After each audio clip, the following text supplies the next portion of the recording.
మత్తయి సువార్త 11వ అధ్యాయము 28వ వచనాన్ని ఒకసారి చదువుకొని మనం ముందుకెళదాం. ప్రయాసపడి భారం మోసుకున్న సమస్త జనులారా, నా యొద్దకు రండి, నేను మీకు విశ్రాంతి కలుగజేతును. నేను సాత్వికుడను దీన మనస్సు గలవాడను గనుక మీ మీద నా కాడి ఎత్తుకొని నా యొద్ద నేర్చుకొనుడి, అప్పుడు మీ ప్రాణములకు విశ్రాంతి దొరుకును. ఏలయనగా నా కాడి సులువుగాను నా భారము తేలికగాను ఉన్నవి. చాలు. ఇప్పుడు మనం చదువుకున్నటువంటి వాక్య భాగం మనందరికీ చాలా సుపరిచితమైనటువంటి మాట. ప్రయాసపడి భారము మోయిచున్న సమస్త జనులారా, నా యొద్దకు రండి, నేను మీకు విశ్రాంతి కలుగజేస్తాను అని ప్రభు పిలిచినటువంటి పిలుపు. నా యొద్దకు రండి, మీకు విశ్రాంతి. ఇంకో చోట అంటాడు, దేవుని యొద్దకు రండి, ఆయన మీ యొద్దకు వచ్చును అంటాడు. రండి అనేది పిలుపు. మనుషులు ఏదో భారం మోస్తున్నారంట. కష్టపడి ప్రయాసపడి మోస్తున్న భారాలేవో దేవునికి తెలుసు. మోసేవాడికి కూడా కొంత అర్థం కాదు. మనం మొత్తానికి ఏదో మోసుకుంటా తిరుగుతున్నాం, ఏం మోస్తున్నావో కూడా అర్థం కాకుండా కొన్ని మోస్తున్నాం మనం. అరే, ఇది నేను మోస్తున్నానా అన్న సంగతి కూడా మనకు తెలియదు. ఒక పెద్ద గోనె సంచిలో ఏవో రకరకాల వస్తువులు బరువులేసి ఒక మూటలా గట్టి మన వీపు మీద పెడితే మోసుకొని తిరుగుతున్నట్టుంది మన పని. గోనె సంచిలో ఏమేమి ఉన్నాయో మనకు కూడా స్పష్టంగా తెలియదు. అందుకే ఫలానా భారం మోస్తున్నారు, ఫలానా భారం మోస్తున్నారు అని చెప్పబడలేదు. కానీ ప్రయాసపడి భారము మోయిచున్న సమస్త జనులారా, నా యొద్దకు రండి, నేను మీకు విశ్రాంతినిస్తాను అని ఒక పిలుపు, ఒక వాగ్దానం. ఈ రెండు ప్రభు మనకి ఇస్తూ ఉన్నాడు అన్న. సహజంగా ఈ మాటలు బయట సువార్తల్లో వాడతారు. పాపభారం మోయుచున్న ప్రజలారా, ప్రభు రమ్మని పిలుస్తున్నాడు అని సువార్తల్లో, సువార్త సభల్లో వాడతారు. ఇది ఉపవాస కూటాల్లో మాకెందుకు చెప్పావు అనేది ఒక ప్రశ్న. ఎందుకు చెప్పానంటే, అన్యజనులు కొన్ని భారాలు మోస్తున్నారు. యేసు రక్తంలో కడగబడి పరిశుద్ధపరచబడిన మనం కూడా మనకు తెలియకుండా కొన్ని బరువులు మోస్తున్నాం. వాళ్ళు కొన్ని భారాలు మోస్తున్నారు, మనం కొన్ని భారాలు మోస్తున్నాం. అందుకే సమస్త జనులారా అన్నాడు. ఏమన్నాడు అంటే అర్థమైంది. సమస్త జనుల్లో ఎవరెవరు ఉన్నారు? సంఘంలో వాళ్ళు జనులు గారా? క్రీస్తు రక్తంలో కడగబడ్డాడు మనిషి కాడా? జనుడేగా. అందుకే క్రీస్తుకు వెల్లపట్టు ఉన్నవాడు మనుషుడే, క్రీస్తులో ఉన్నవాడు కూడా మనుషుడే. అందుకే టోటల్గా ప్రయాసపడి భారము మోయిచున్న అన్యజనులారా అనలా, పోనీ క్రైస్తవులారా అనలా, సమస్త జనులారా అన్నాడు. అంటే అందరూ రండి. వాళ్ళు అంటే వస్తారులే ప్రభు, వాళ్ళంతా వాళ్ళని ఎత్తిన బరువులు మోసుకొని తిరుగుతూ ఉన్నారు. నేనెందుకు ప్రభు? నా మీద ఏ బరువు ఉంది? నీ మీద ఒక బరువు ఉందన్న సంగతి కూడా ఎరగకుండానే నువ్వు నేను మనం మోస్తున్నామని దేవుడు మనకి బయలుపరుస్తున్నాడు. సహజంగా అందరూ చెప్పుకున్నట్టే లోకస్తుల్ని మనం పరిశీలన చేసుకుంటే పాప భారాన్ని మోస్తున్నారు. పాపము చేసిన వాడు పాపమునకు దాసుడు. పాపం చేసే ప్రతివాడు పాపానికి దాసుడు. ఇక అది వాడిని ఎక్కి కూర్చుంటుంది, ఏలుబడి చేయటం మొదలుపెట్టిద్ది. ఇక దాన్ని మోసుకుంటా తిరుగుతూ ఉండాలి పాపం చేసినోడు. నా దగ్గరకు వచ్చావనుకో, ఆ పాపానికి ప్రాయశ్చిత్తం నా రక్తంతో జరుగుతుంది కనుక ఇక పాపం నీ మీద ప్రభుత్వము చెయ్యదు, దానిలో నుండి నీకు విడుదల కలుగుతుంది అని ఇతరులకు చెప్తున్న మాట వాస్తవమే. పాపభారం నుంచి విడుదల.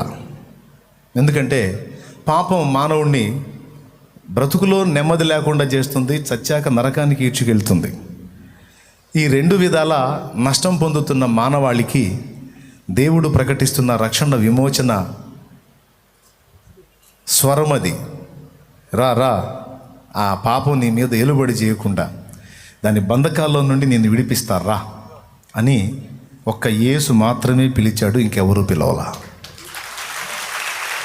ఎవ్వరు పిలవలా. మిగిలిన వాళ్ళంతా ఏం చెప్పారంటే కర్మలు చేసిన వాడు కర్మల ఫలం అనుభవింపక తప్పదు అని చెప్పారు.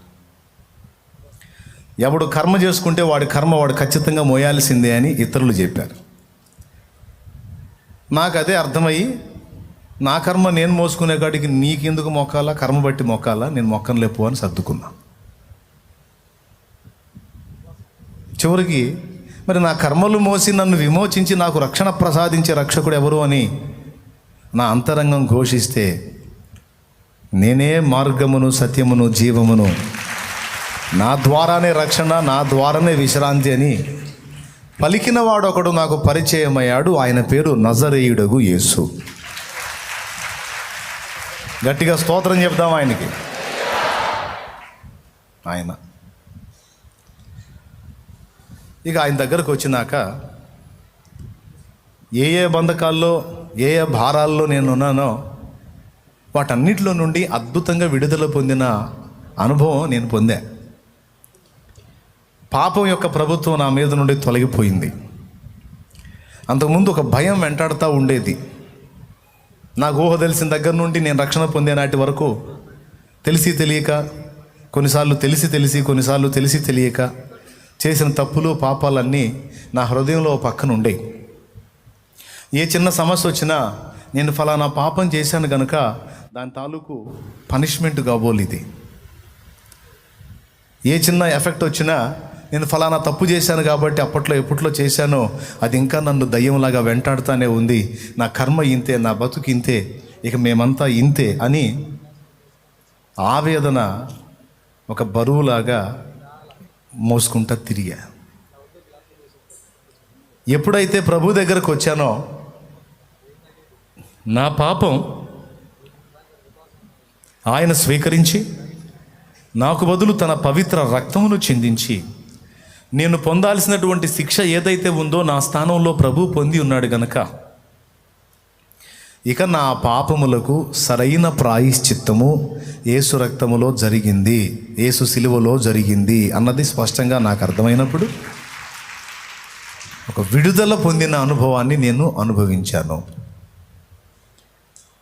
అప్పటిదాకా నా మనసులో ఉండి అపరాధ భావంతో తొలిచి నన్ను వేధించిన పాపాల సమస్య ఏదైతే ఉందో అదంతా ఒక్కసారిగా బ్రేక్ అయిపోయింది. ఇక ప్రశాంతత ఎలా అంటే ఒక క్రొత్త జీవితం ప్రారంభమైనట్టు అయింది. క్రీస్తు యేసునందున్న ఎడల వాడు నూతన సృష్టి. ఎవడైనను క్రీస్తు యేసునందున్న ఎడల అతడు నూతన సృష్టి. పాతవి గతించెను, ఇదిగో క్రొత్తవాయను. దేవునికి మహిమ. ఒకవేళ ఈ లైవ్ చూసే వాళ్ళలో కానీ ఇక్కడ కూర్చున్న వాళ్ళలో కానీ ఎవరైనా ఇంకా పాపభారము చేత విమోచన పొందకుండా విలవిలలాడుతూ ఆ భారాన్ని మోస్తుంటే దేవుడు నీకు ప్రకటిస్తున్నాడు, నా యొద్దకు రా, నా కాడిని నీ మీద ఎత్తుకో, నా యొద్ద నేర్చుకో, అప్పుడు నీకు విశ్రాంతి కలుగుతుంది. నేనే నీకు విమోచన కలిగిస్తాను, నేనే నీకు విడుదల ప్రకటిస్తున్నాను అని యేసయ్య పిలుస్తున్నాడు గనక చెవులు గలవారు ఈ మాట విని ఆయన దగ్గరకు వచ్చి నీ పాప భారం అంతటిని తొలగించుకోవాలని నేను మీకు ప్రకటిస్తున్నాను. ఇది అర్థమయ్యే ఒక పాటలో పాడుకున్నా. పాపపు చెరలో పడి ఉన్న నన్ను నీ రక్త క్రయము విడిపించినావు, హితవత్సరమును ప్రకటించి నాకు శుభవత్సరములు దయచేసినావు.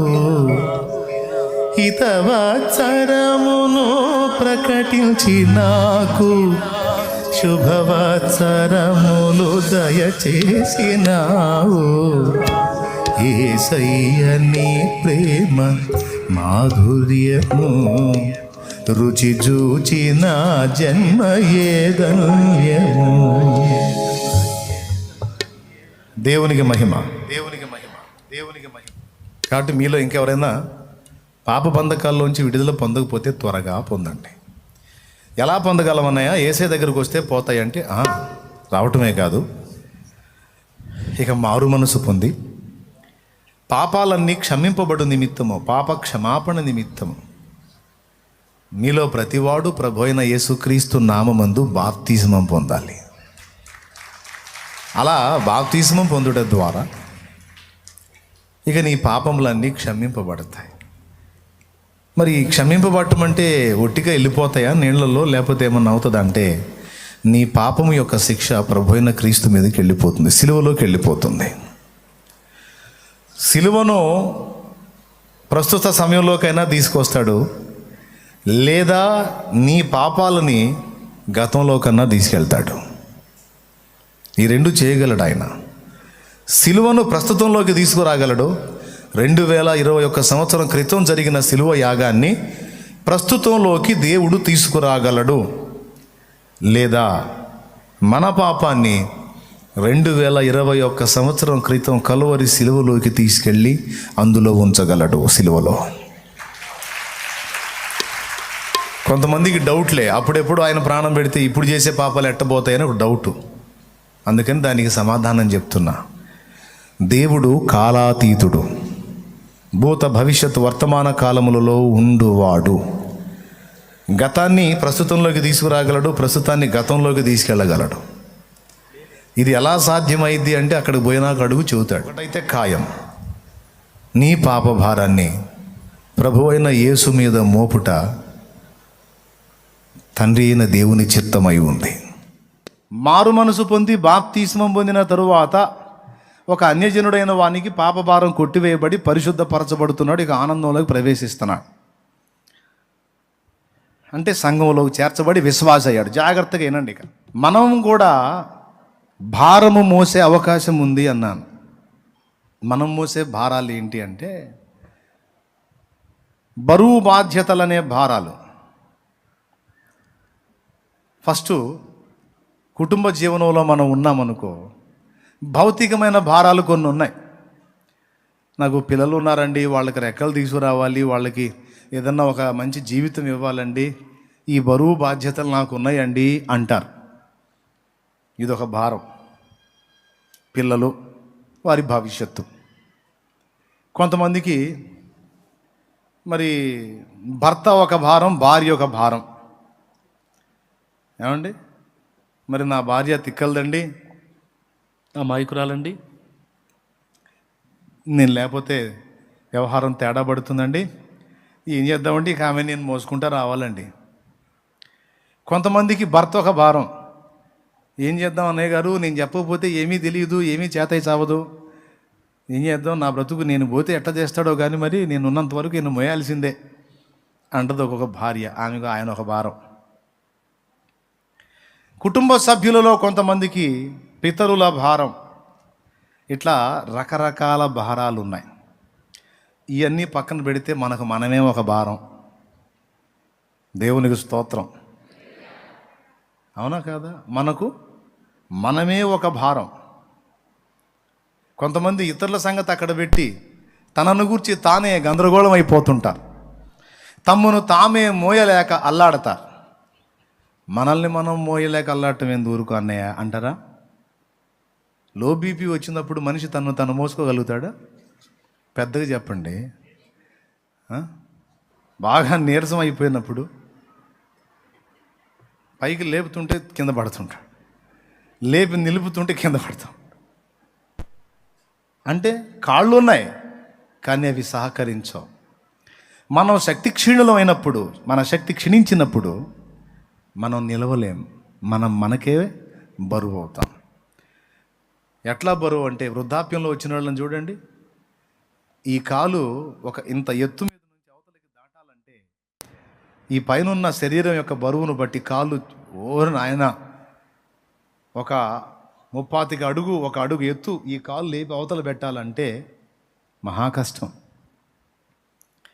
అవునా? అదే ఏజ్లో ఉన్నప్పుడైతే ఎగిరి జంపు చేస్తారు, ఏ అనుకుంటా. వృద్ధాప్యంలోకి వచ్చేటప్పటికి కాళ్ళల్లో సత్తువ తగ్గిపోయి పైన బరువు ఎక్కువైనప్పుడు కాలు గదలదు, మనమే మనకు బరువు అయిపోతాం. అట్లాగా శరీరం మోసే బరువే కాదు, మనసులో కూడా మనం భారం అయిపోతాం. అయితే ఈ భౌతికమైన భారాలు నీ పిల్లలది కావచ్చు, భర్తది, భార్యది, తల్లిదండ్రులది, సంసార సాగరాంది ఏ భారమైనా, ఆఖరికి నీ భారమైనా. పాప భారం సంగతి అయిపోయింది, ఇప్పుడు బ్రతుకు భారం. ఈ భారానికి కూడా యేసే దిక్కు. అందుకే ఆ వ్యక్తుల్ని కూడా రమ్మంటున్నాడు. రా, ఆయన మిమ్మును గూర్చి చింతించుచున్నాడు గనుక మీ చింత యావత్తు ఆయన మీద వేయండి అన్నాడు. ఫిలిప్పీలోకి రాసిన పత్రిక 4వ అధ్యాయము 4వ వచనం 5వ వచనం మనం చూసుకోవచ్చు. పేతురు గారు రాసిన మొదటి పత్రిక 5వ అధ్యాయము 6-7 వచనాల్లో కూడా మనం అండర్లైన్ చేసుకోవచ్చు. ఆయన మిమ్మును గూర్చి చింతించుచున్నాడు గనుక.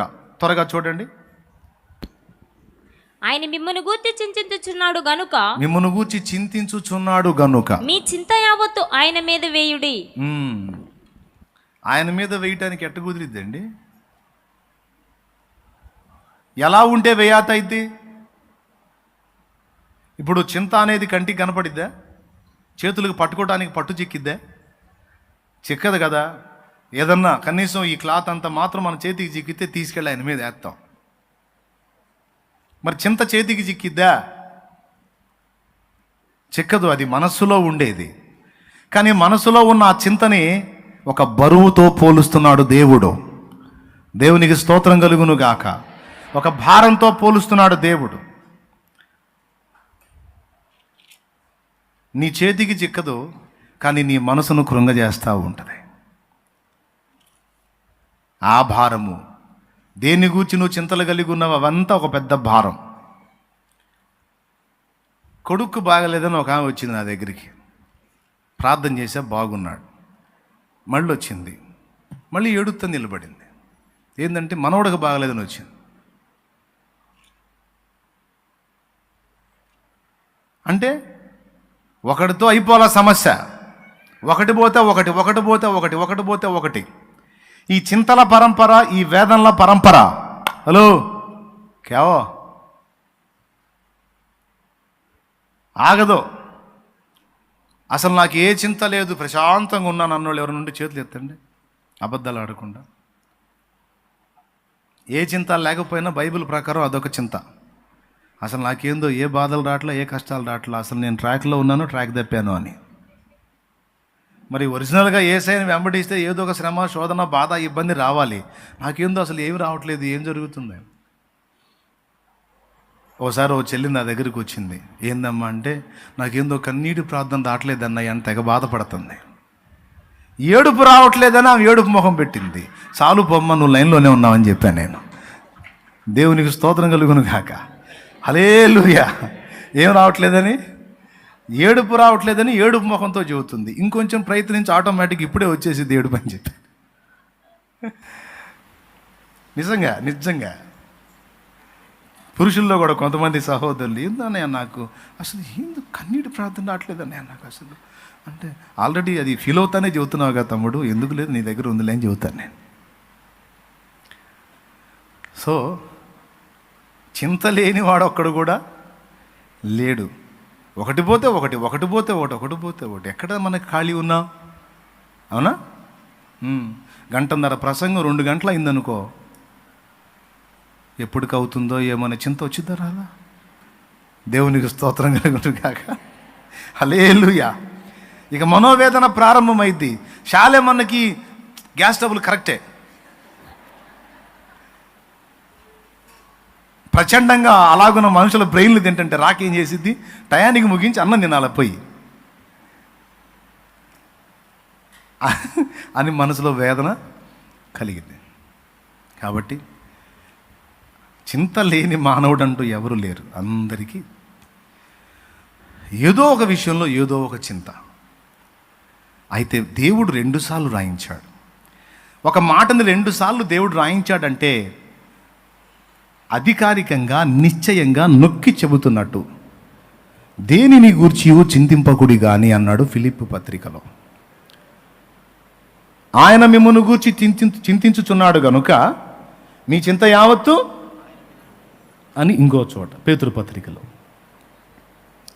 2 పర్యాయాలు ఈ మాటని నొక్కి చెప్పాడు. అంటే పూర్తిగా ఒకటే చెప్తున్నాడు ఆయన, నీవు నీ భారమైన, నీ వారి భారమైన, ఇతరుల భారమైన నీవు మోయడానికి ప్రయత్నిస్తే బలవుతావు. నీవు నిజముగా నన్ను నమ్మినట్లయితే నా మీద మోపు, అప్పుడు నీవు విశ్రాంతి పొందుతావు అన్నాడు.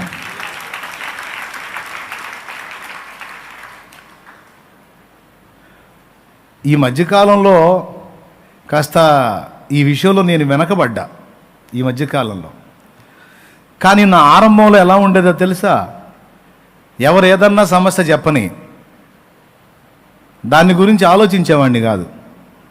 దాని గురించి అంత టెన్షన్ పడేది ఏముంది, వెళ్ళి పెద్ద ఆయనే కంప్లైంట్ చేద్దాంలే అని ఏదన్నా ప్రాబ్లం అనిపిస్తే వెళ్ళి దేవుని ముందే కూర్చునేవాడిని. ఈ మధ్యకాలంలో ఇది వెనకబడిందని నేనే ఒప్పుకుంటున్నా. ఎందుకంటే చింతలన్నీ ముక్కుముడిగా దాడి చేసేసరికి ఏం చేయాలో అర్థం కాక గందరగోళం అయిపోయి ఆ మొదటి మెట్టుని వదిలినట్టుంది నా పని. దేవుడు మళ్ళా నాతో మాట్లాడితే చెప్తున్నాను మీతో. నేను దేనిని గూర్చి నీవు చింతపడుతున్నావో, నీవు దేన్ని ఫేస్ చేస్తున్నావో, దేన్ని నువ్వు డీల్ చేయడానికి ట్రై చేస్తున్నావో, అది నీకు ఒక భారమై బరువై కూర్చుంటుంది. అస్సలు నువ్వు వాటిని గురించి భయపడాల్సిన అవసరం లేదు, టెన్షన్ పడాల్సిన అవసరం లేదు, కృంగిపోయి కుమిలిపోవాల్సిన అవసరం లేదు. ప్రశాంతంగా నా దగ్గరకు రండి అని పిలుస్తున్నాగా. పాటేమో దమ్ము కొట్టి దమాయించి పాడతావు, రండి రండి యేసు అని బాది పాడతావు. నువ్వు మాత్రం రావు అంటాడు ఆయన. ఇట్టుంటుంది మన పాట అండి. పొండి పొండి యేసుని యోద్దకు రమ్మనుచున్నాడు.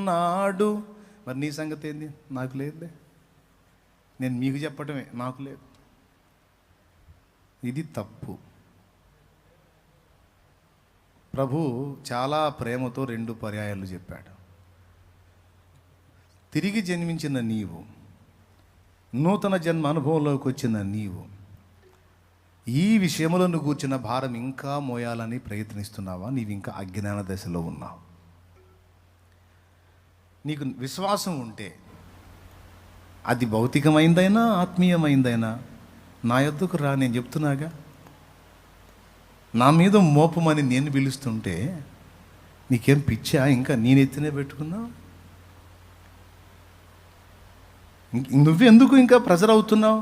విశ్రాంతి పొందమని నేను నిన్ను పిలిస్తే, మీకు ఒక జోక్ చెప్తానే, ఏమండి, నెత్తి మీద బరువైన కట్టెలు మోపుతూ ముందుకు వెనక్కి తూగుతూ ముసలమ్మ పోతుందంట రోడ్డు మీద, హైవే రోడ్డు మీద. పాపం జీప్ ఆయన ఒక ఆయన చూసి జీప్ ఆమె ముందుగా జీప్ ఆపి, పెద్దమ్మా బాగా అలిసిపోతున్నట్టున్నావు, ఎక్కు జీబు లేకు, ఆ మోపు జీబులే అని మోపు జీబులు వేసాడు. అయ్యే పెద్ద పొడవేని కాదు, ఏదో అంత మోపు, అంత వెడల్పు, ఇంత లావున్న మోపు. అదే ఆమె తైతక్కలాడుతుంది. మరి వయసు ఉడికినప్పుడు ఏం చేసి ఆ కొద్ది మోపుకే గందరగోళం అయిపోతుంది. ఆ జీప్ డ్రైవరే అది ఒక చేతితో బట్టి లోపల పెట్టి ఆ మోపుని మొయ్యలాక మోసే మోపుని ఆమె ఎక్కిచ్చాడు. కూర్చుంది. కొంచెం దూరం పోయి అద్దంలో గుండా ముసలమ్మను చూసి జీబు ఆపాడు. ఎందుకంటే జీబులో కూర్చుంది, ముసలమ్మ సీట్లోనే ఉంది, మోపు మాత్రం నెత్తిన పెట్టుకుంది. పెట్టుకొని అమాయకంగా చూస్తూ ఉంది. దిగొచ్చాడు. ఏం చేస్తున్నా అన్నాడు. ఏందయ్యా, ఇంకొంచెం దూరం పోవాలయ్యా మా ఇంటికంట. ఇంటికి దూరం సరే, నువ్వేం చేస్తున్నావు అన్నాడు. ఏం చేస్తున్నా నేను? మోపేంది నెత్తిన పెట్టుకున్నావు. మహారాజు వెట్టను నన్ను ఎక్కడినిచ్చావయ్యా, నా మోపు ఎందుకులే మళ్ళీ నీకు బరువు అని నా నెత్తిన పెట్టిన. ఓ పిచ్చి మొసలుదానా, నేను కాదు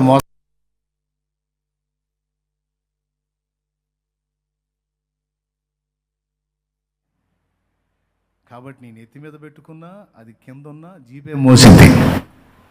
కాబట్టి దించు అంటే అట్టనా అని దించింది. వింతగా అనిపించట్లా మీకు ముసలమ్మ? అబ్బా ఏమి నవ్వుతారు? ఒరే, నేను చెప్పింది మీ గురించే, నా గురించే. దేవునికి స్తోత్రం కలుగును గాక. కూడా అదే తంతు. చెప్పుకోవడానికి బాగానే చెప్పుకుంటాం, కానీ అది రాగానే మనమే దానికి ఎదురెళ్ళడానికి ట్రై చేస్తాం. అది కాదు అని దేవుని వాక్యం చెప్తుంది. చాలామంది యేసు ప్రభు బిడ్డలుగా ఉండి కూడా సరైన సంతోషం, సరైన ఆనందం, సరైన మనశ్శాంతి లేకుండా బతకడానికి కారణం ఇదే.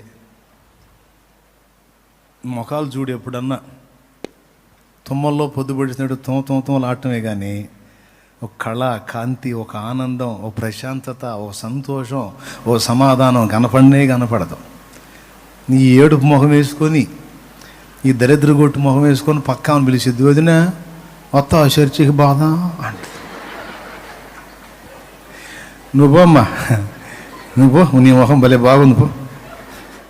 ఎంతమంది అలాగా ఏదన్నా రాని ఆయన ఉన్నాళ్లే అని వెళ్ళి మోకాళ్ళ మీదకి వెళ్ళి ఆయన సన్నిధిని వెతికి ఈ బరువు బాధ్యతలు అప్పచెబుతారు. కూతురైనా, కొడుకైనా, అల్లుడైనా, మనవడైనా, భర్త అయినా, భార్య అయినా, ఆఖరికి నీ బరువు అయినా. అరే నేను మోస్తాను, నా మీద వేయండి బంగారంలాగా ఆయన పిలుస్తుంటే మాయ రోగమా? ఏం రోగం అనాలనిపించింది నాకు, కానీ అనకూడదులే, అనలే నేను. దేవునికి స్తోత్రం. నన్ను నేనే అనుకుంటాను, మరి నువ్వు పిచ్చోడువా మంచోడివిరా, అన్నీ శుభ్రంగా నేను మోస్తాను, మొర్రో రారాను నా దగ్గర మోపురా నా మీద అంటే అదని ఇదని అన్ని నెత్తి మీద పెట్టుకొని సమృద్ధిగా ఉండే జుట్టు సగం చేసుకున్న పిచ్చి వెధవా నన్ను నేనే అనుకుంటా. దేవునికి స్తోత్రం కలుగునుగా. ఒకవేళ మీలో ఆ టైప్ వాళ్ళు ఉంటే మీరు కూడా అంతే అనుకోండి. అనుకుని ఊరుకోకండి, మారు మనసు బాగుందండి. బరువులు దించమని చెబుతున్నాడు ఈరోజు దేవుడు. అది విషయం. ఇప్పుడన్నా దించుకోండి అని చెబుతున్నాడు. అన్యజనులకు పాపభారం అనే భారం, బాధ్యతలు, బంధాలు అనే బరువు మనకు కూడా ఉన్నాయి. చిన్నదో పెద్దదో తప్పు జరిగిద్ది మన వల్ల. నోరు జారో, కాలు జారో, చెయ్యి జారో, కన్ను జారో, చెవి జారో అని జారుతుంటాంలే మనం. ఏదో ఒకటి జారి అలవాటు మనకి. ఈ జారిన దాని ఎక్కడో చోట ఏదో తప్పు జరిగిద్ది. ఏదో ప్రార్థన చేస్తాం కానీ ఓ పక్క భయం. నేను అలా చేశాను కనుక దేవుడు నన్ను వదిలిపెట్టాడు, నేను ఇలాగ ఉన్నాను కనుక దేవుడు నన్ను విడిచిపెట్టాడు, నేను అప్పుడు అలా ప్రవర్తించాను కనుక దేవుడు నన్ను ఒప్పుకోడు. ఓ పక్కన పెట్టుకుంటారు ఇబ్బరు.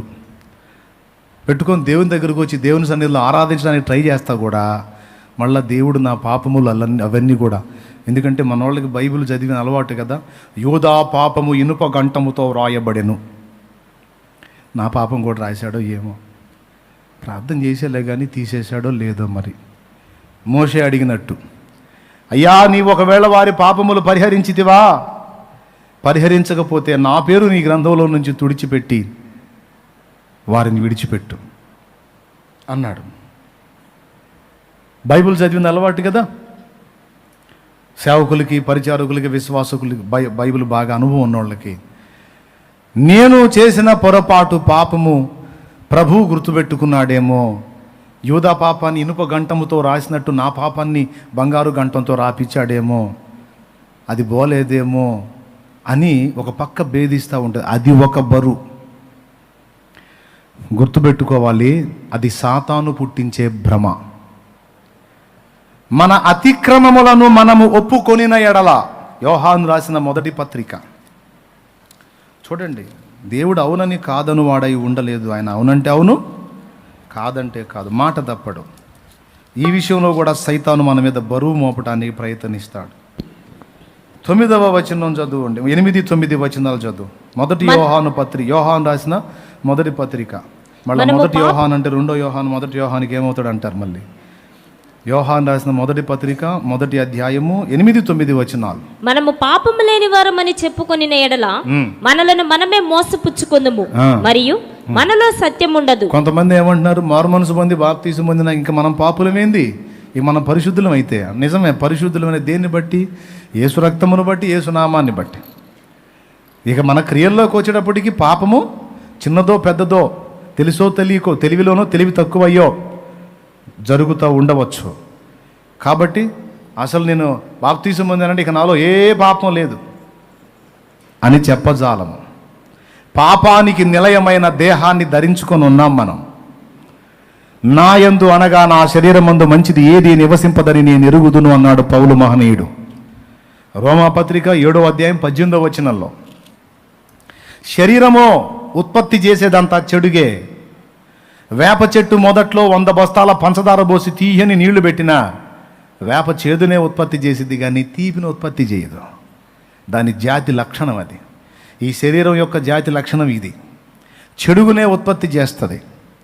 కాబట్టి తెలుసో తెలియకో, తెలివిలోనో తెలివి తక్కువయ్యో కొన్ని లోపములు, దోషములు, పొరపాట్లు మన నుండి జరుగుతుండొచ్చు. కావాలని హృదయపూర్వకంగా కావాల్సుకొని చెయ్యము, అన్ఎక్స్పెక్టెడ్. కొన్నిసార్లు పెద్ద పెద్ద వాటిని మనం తప్పించుకున్న చిన్న చిన్న వాటిల్లో సులువుగా చిక్కులు పెట్టే పాపాల్లో చిక్కిపోతూ ఉంటాం. ఆవేశంలో నోరు జారటమో, చేయి జారటమో, పొరపాటు చేయడానికి ప్రయత్నించటమో, అట్లా ఏదో ఒక విషయంలో మనం భంగపడే అవకాశాలు లేకపోలేదు. మనల్ని జారి పడేటట్టు చేయడానికి వాడు నెట్టడానికి ప్రయత్నం చేస్తాడు. జారి పాపములో పడ్డ తర్వాత ఇక లేవకుండా తొక్కుతాడు. ఇంకా ఏం చెల్లిద్ది నీ ప్రార్థన దేవుని ముందు, నీ స్తుతి ఆరాధన? ఇంకొప్పుకుంటాడు ఆ దేవుడు నిన్ను పెద్ద పరిశుద్ధురాల్లాగా, పరిశుద్ధుల్లాగా. అందరిలో వచ్చి నువ్వు కూర్చున్నావు అనుకో, వీళ్ళందరూ నిన్ను అనుకుంటారు గొప్ప పరిశుద్ధుడు, పరిశుద్ధురాలు అని. కానీ ఇంతమందిని మోసం చేస్తున్నావు నువ్వు, నీ బతికేందో నీకు తెలుసు అని ఒక పర్సన్ నీతో మాట్లాడినట్టు ఉంటుంది. నువ్వు ఎంత చండాలమైన మనిషివో, నువ్వు ఎంత చండాలుడివో నీకు తెలుసు, దేవుడికి తెలుసు. పాపం ఈ అమాయకులు తెలియదుగా, మంచోడు వారిని నమ్ముతున్నారు, మంచిదాని వారిని నమ్ముతున్నారు. నువ్వు ఒక వేషధారివి, నువ్వు అలా, నువ్వు ఇలా, నీ దగ్గర ఈ దరిద్రం ఉంది అని వాడు కొళ్ళబొడుస్తాడు అన్నమాట. ఇదొక భారం. ఇక్కడ వాక్యం ఏం చెబుతుంది? చదువు. మన పాపములను మనము ఒప్పుకొని ఎడల, మనము పాపము చేయలేదని చెప్పుకొని ఎడల మనలను మనమే మోసపుచ్చుకుందుము మరియు మనలో సత్యం ఉండదు. మన పాపములను మనము ఒప్పుకొని ఎడల ఆయన నమ్మదగిన వాడును నీతిమంతుడును గనుకను ఆయన మన పాపములను క్షమించి సమస్త దుర్నీతి నుండి మనలను పవిత్రులుగా చేయును. దేవునికి స్తోత్రం కలుగును గాక. అది విషయం. నిన్న ఒక విషయాన్ని గురించి మాట్లాడుకున్నాం. పాపం విషయంలో మనం చేసే తీర్మానం సుదీర్ఘమైనది. ఒక్కరోజైనా మనం బతుకుతుంది, కొన్ని వందల వేల రోజులు బతకబోతున్నాం. నేను మారు మనసు పొందాను, ఇక తప్పు చేయకూడదు, ఇక నేను పవిత్రంగా ఉండాలి, పరిశుద్ధంగా ఉండాలి, అన్ని విషయాల్లో నీతి ప్రవర్తన కలిగి బతకాలనే తీర్మానం చేశాం. తీర్మానం చేసి ఒక్కరోజే బతికిపోతే గొడవ ఉండదు. ఒకరోజే కనుక ఆ తీర్మానం గట్టిగా చేపట్టుంటాం. కానీ సుదీర్ఘ ప్రయాణం అంది, సుదీర్ఘ ప్రయాణం. ఎంతవరకు గ్యారంటీ, ఎప్పుడు పోతామో తెలియదు కదా. అనుకోవటానికి అనుకుంటావులే, కానీ ఏదో పెదవుల్లో లోపల ఎవరికి వాళ్ళకి ఏముంటుంది, నేను ఇప్పుడే జావను, నేను ఇప్పుడే జావను అంటానికి మాత్రం ఏముంది బెదరో, క్షణం చిత్తం క్షణం అయ్యి ఏముంది, ఏ క్షణం పోయిద్దో తెలియదు. అందరూ అంతే వైరాగ్యం మాట్లాడతారు.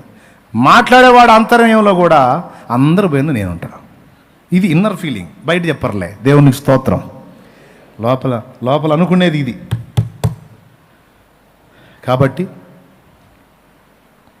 సుదీర్ఘ ప్రయాణం కాబట్టి తీర్మానం చేస్తాం, కానీ ఆ తీర్మానం ఎక్కడి దాకా ఎందుకు?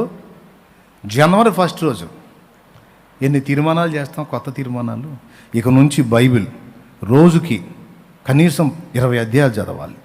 ప్రభువా నన్ను ఆశీర్వదించు, ఇక ఒక దీక్ష పూరినట్టు రోజు కనీసం 3 సార్లు ప్రేయర్ చేయాలి, కనీసం గంట. ప్రభువా నన్ను దీవించు. కనీసం రోజులో ఒక్కరికైనా సువార్త చెప్పాలి. ప్రభువా నన్ను నేను ప్రసంగం చేసి తీర్మానాలు చేయించడం, మీరు కూడా తీర్మానం చేయడం. ఎన్ని రోజులు ఉంటుందంటే మళ్ళీ ఆదివారం ప్రసంగానికి మళ్ళీ మొదలెత్తుకోవటమే. అంటే ఆదివారం ఒకవేళ జనవరి 1 రోజు తీర్మానం చేస్తే మళ్ళీ 6 రోజులు దాటి 7వ రోజుకి వచ్చేటప్పటికి అది మర్చిపోతారు. కనీసం కొంతమంది మొండోళ్ళు గుర్తుపెట్టుకున్న 2వ వారానికి మర్చిపోతారు, కొంతమంది 3వ వారానికి. చెప్పాలంటే అలా తీర్మానం మీద నిలబడగలిగే వాళ్ళు వేళ మీద కూడా లెక్కబట్టే అంతమంది ఉంటారో ఉండరో డౌటే. ఎందుకంటే యెహోవా సెలవు లేక మాట ఇచ్చి నెరవేర్చగలవాడెవడు అన్నది వాక్యం. మనం తీర్మానాలు చేస్తాం, కానీ ఆ తీర్మానాలని ఆయన స్థిరపరచాలి. సుదీర్ఘ ప్రయాణం కాబట్టి తీర్మానాలు మరచి మరలా భంగపడే అవకాశాలు లేకపోలేదు. అందుకే దేవుడు ఒక అవకాశం ఇచ్చాడు. ఒకవేళ తీర్మానం మరచి మనం బలహీనపడి తేడాపడ్డట్టయితే ఎప్పటికప్పుడు తిరిగి మనం మారు మనసు పొంది క్రొత్త తీర్మానం చేయడానికి అవకాశం ఇచ్చాడు ఆయన. జాగ్రత్త నొప్పులు పడితే మళ్ళీ ఎందుకు అంత చాకిరి? అసలు ఉపవాసాలు అయితే మీరు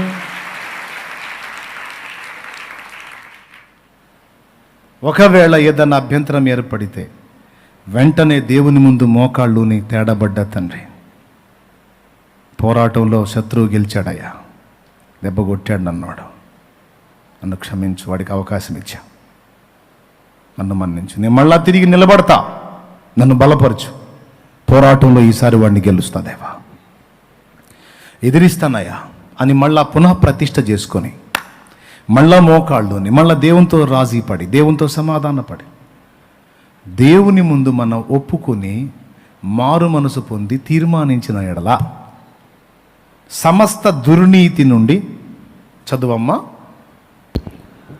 మన పాపములను మనము ఒప్పుకొని ఎడల ఆయన నమ్మదగిన వాడును నీతిమంతుడును గనుక ఆయన మన పాపములను క్షమించి సమస్త దుర్నీతి నుండి మనల్ని పవిత్రులనుగా చేయును. తక్షణమే చేయునా, ఒక నెల తర్వాత చేయునా?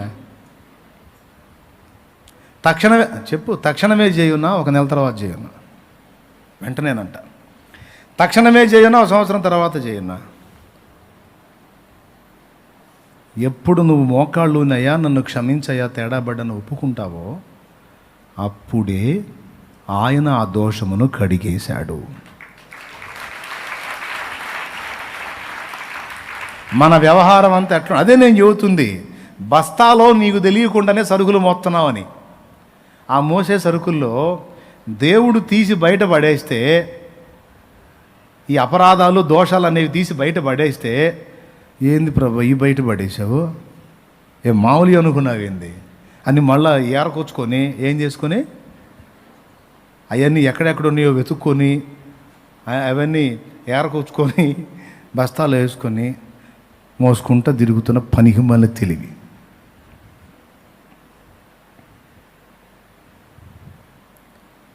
ఆయన అసలు నువ్వు మోకాళ్ళుని మారు మనసు పొంది క్షమాపణ అడిగావు, నీ తప్పేందో నీకు అర్థమైంది, నీ లోపమేదో నువ్వు గుర్తించావు, దాని విషయంలో నీకు రోషం వచ్చింది.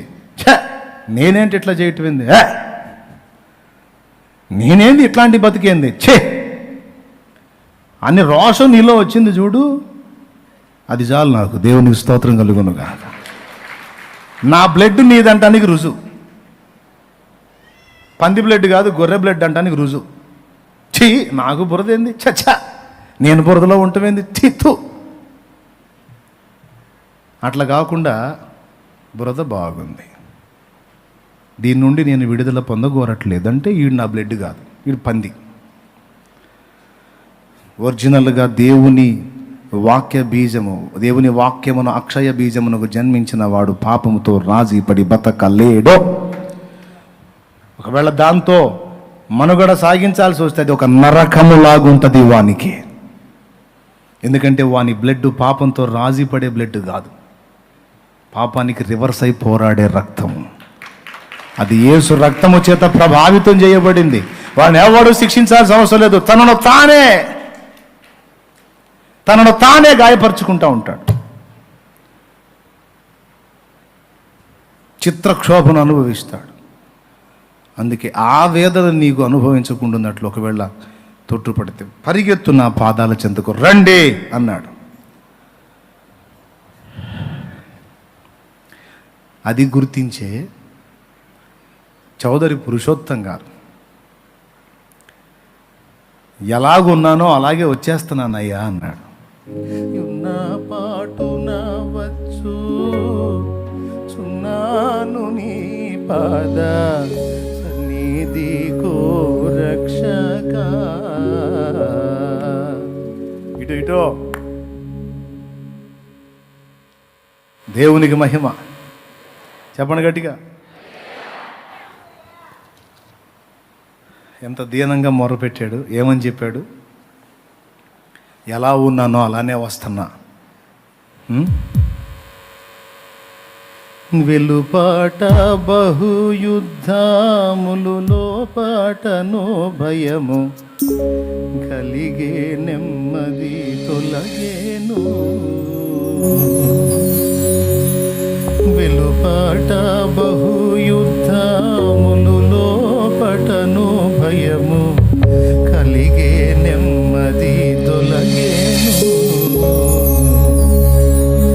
పలు విధములగు సంధియంబుల వలన పోరాటముల చేని నలసి ఇటునటు కొట్టబడి దుర్బలుడనై గాయములతో నిదే యున్న పాటున వచ్చు చున్నాను నీ పాద సన్నిధి కో రక్షక. నేను ప్లెయిన్గా పాడుతున్నా కానీ బోల్డ్ అంత కన్నీళ్లతో పాడే పాట ఇది. ప్రియులారా, ఎంత దీనంగా వచ్చాడో చూడు. వెలుపట యుద్ధాలు, లోపట భయములు కలిగి నెమ్మది దొలిగింది. పలు విధములకు సంధియములు, అనేక రకాల సందేహాలు వెంటాడుతున్నాయి. ఈ పోరాటాలలో ఇటు అటు కొట్టబడి దుర్బలుడనై గాయపరచబడి ఇదే విధంగా నీ దగ్గరికి వస్తున్నానయ్యా, నన్ను దయగను. అలా వచ్చేయాలి యేసయ్య దగ్గరికి. నేను ఎత్తిన పెట్టుకోకూడదు. బరువు బాధ్యతల చింతను నెత్తిన పెట్టుకోకూడదు. అపరాధముల బరువును కూడా నెత్తిన పెట్టుకోకూడదు. అది కూడా నా యొద్దకు వచ్చి విడిచిపెట్టమని చెప్పాడు ఆయన. మొత్తం నా మీద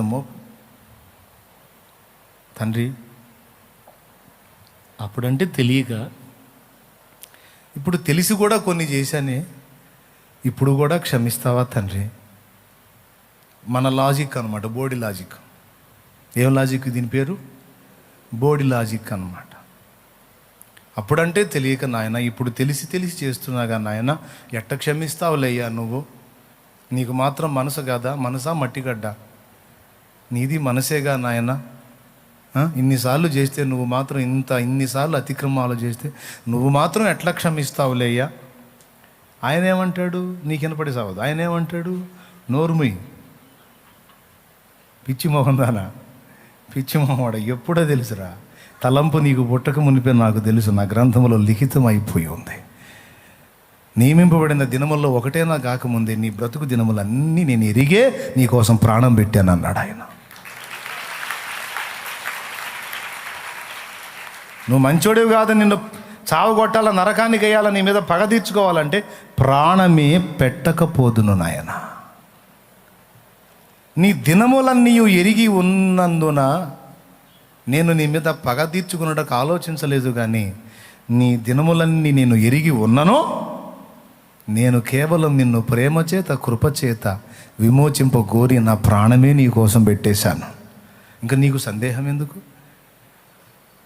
ఈవేళ, ఈరోజు, ఈ ఘడియలో, ఈ ఘట్టములో నువ్వు డిస్టర్బ్ అవుతావని, భంగపడతావని, శోధింపబడతావని నేను ఎరుగలేదా? ఎరిగి ఉండి కూడా నిన్ను ప్రేమించి నీ కోసం ప్రాణం పెట్టాను అంటున్నాడు ఆయన.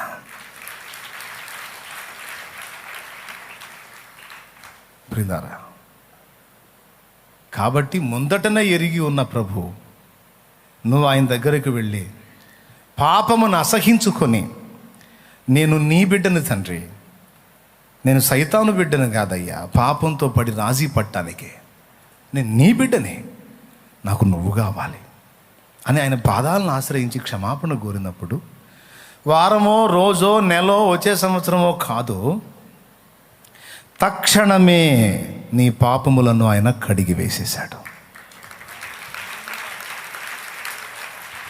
క్షమించేశాడు.